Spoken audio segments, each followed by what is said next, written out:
सफेद बर्फ की चादरों में लिपटा, सन्नाटे और शून्यता के बीच खड़ा। यह सिर्फ एक मंदिर नहीं, एक मौन पुकार है।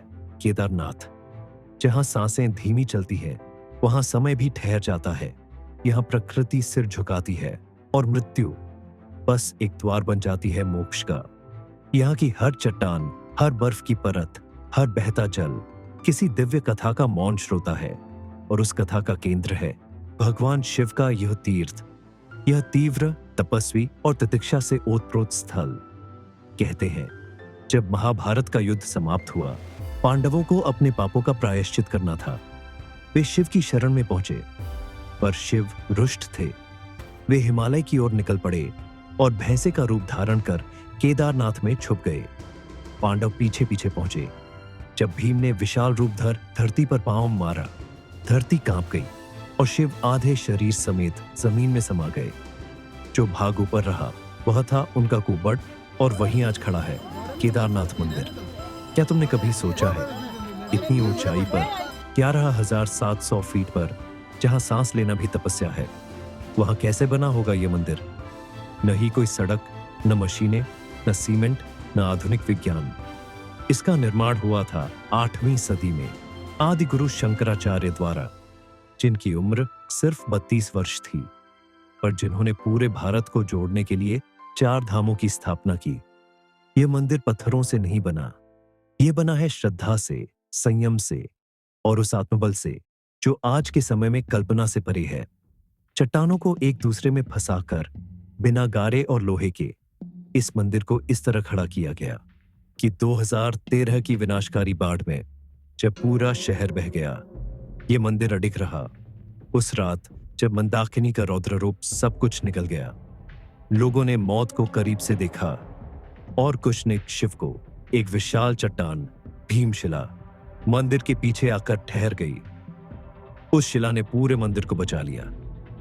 कभी कभी लगता है यह चट्टान सिर्फ पत्थर नहीं थी, यह शिव की इच्छा थी। तुम जब वहां खड़े होते हो, मंदिर के सामने, बर्फ से ढके पहाड़ों के बीच, तब तुम्हें अनुभव होता है कि तुम अकेले नहीं हो। वहां हवा में कुछ है, एक मौन ऊर्जा जो तुम्हें अपने भीतर खींचती है। लोग कहते हैं, यहाँ शिव सिर्फ मूर्ति में नहीं, हर कण में बसते हैं। यहाँ समय नहीं चलता, आत्मा चलती है।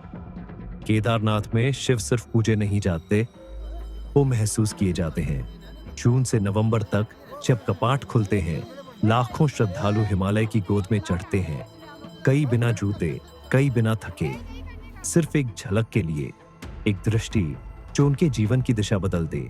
रुककर, और जब नवंबर में कपाट बंद होते हैं, शिव केदारनाथ से चल पड़ते हैं ओंकारेश्वर, ऊखी मठ की ओर। लेकिन क्या शिव कभी कहीं जाते हैं, या बस अपने भक्तों की भावनाओं में समा जाते हैं? मंदिर के पीछे एक समाधि है, शांत, साधारण, पर वो समाधि है उस पुरुष की जिसने पूरे भारत को एक सूत्र में बांधा, आदि शंकराचार्य। उनके विचार आज भी मंदिर की दीवारों में गूंजते हैं। ब्रह्म सत्य है, जगत मिथ्या। केदारनाथ केवल धार्मिक स्थल नहीं है, यह एक अनुभव है जहां तुम अपने भीतर के शून्य से मिलते हो, जहां तुम शरीर नहीं, आत्मा हो, जहां आकाश, पवन और हिम सब मिलकर एक ही मंत्र जपते हैं, एओम नम शिवाय। यहां ताओ तो अपने पापों का बोझ मत लाओ, अपने अहंकार, भय और सवाल लाओ, क्योंकि केदारनाथ जवाब नहीं देता, वो तुम्हें बदल देता है। बैकग्राउंड में भीषण हिमालयी तूफान की ध्वनि। जब तुम लौटोगे तो तुम्हारे भीतर कुछ पीछे छूट जाएगा, शायद डर, या शायद वो मैं जो शिव के सामने टिक नहीं पाया।